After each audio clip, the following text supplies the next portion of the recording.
ही निवडणूक ही महानगरपालिकेची निवडणूक आहे।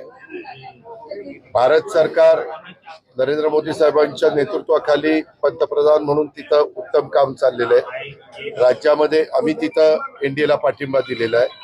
राज्यामध्ये देवेंद्र फडणवीस साहेब मुख्यमंत्री म्हणून काम करतायत, एकनाथरावजी आम्ही सगळे तिथं सपोर्ट करतो, तिथंही कुठली अडचण नाही। परंतु ज्या काही महानगरपालिका आता वेगवेगळ्या लागलेल्या आहेत, त्याच्यामध्ये ह्या महानगरपालिकेमध्ये गेले 25 वर्ष मी काम केलेलं आहे। माझ्या नेतृत्वाखाली या महानगरपालिकेमध्ये कसा कायापालट झाला हे तमाम पिंपरी चिंचवडकरांनी बघितलेलं आहे। परंतु गेल्या 9 वर्षामध्ये इथं काय अवस्था झाली ह्या सगळ्या गोष्टी आपल्या सगळ्यांच्या समोर आहे। आणि त्याच्यामुळं निवडणुकीमध्ये महानगरपालिकेशी संबंधित असणारेच प्रश्नाचा ओहापोह झाला पाहिजे। इथं जो काही गेल्या 9 वर्षामध्ये नियोजन शुद्ध कारभार झाला किंवा कर्जबाजारी आपल्या महानगरपालिकेला केलं किंवा मोठ्या प्रमाणावर कामाची बिलं देणं बाकी राहिलेलं आहे, ह्या सगळ्या ज्या काही गोष्टी घडलेल्या आहेत आणि आम्ही 25 वर्षात नेहमी त्या महानगरपालिकेत नवीन नवीन काही गोष्टी उभ्या करून दाखवल्या, तसं या 8-9 वर्षामध्ये काही घडलं नाही। आपल्याला माहिती आहे की मागे मेट्रोचं मंजुरी ही त्या काळामध्ये कोणी दिली?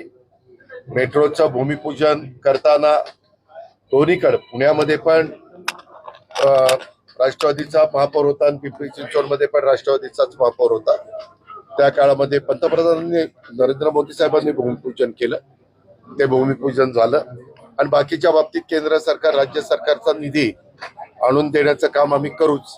पण इथले महानगरपालिकेतले जे काही यक्ष प्रश्न निर्माण झालेले आहेत आणि आपल्याला अनेक अडचणींना सामोरं जावं लागतं, त्या अडचणी दूर करण्याच्या करता आम्ही जे उमेदवार दिलेले आहेत, दोन्ही राष्ट्रवादी काँग्रेस आणि अनेक RPI चे घटक आहेत आणि इतर पण काही राजकीय पक्ष जवळपास 9-10 संघटनांची ती यादी आहे, त्या सगळ्यांनी एकोप्याने काम करा याबद्दल मी त्यांना सांगितलं। पोलिसांचं संरक्षण लागते, काही उमेदवारांना पोलिसांचं संरक्षण लागते। कुणालाही निवडणुकीला उभं राहिल्यानंतर काही त्याला जर जीवाला भीती असेल, त्याला सुरक्षितता देणं हे पोलिसांचं काम असतं।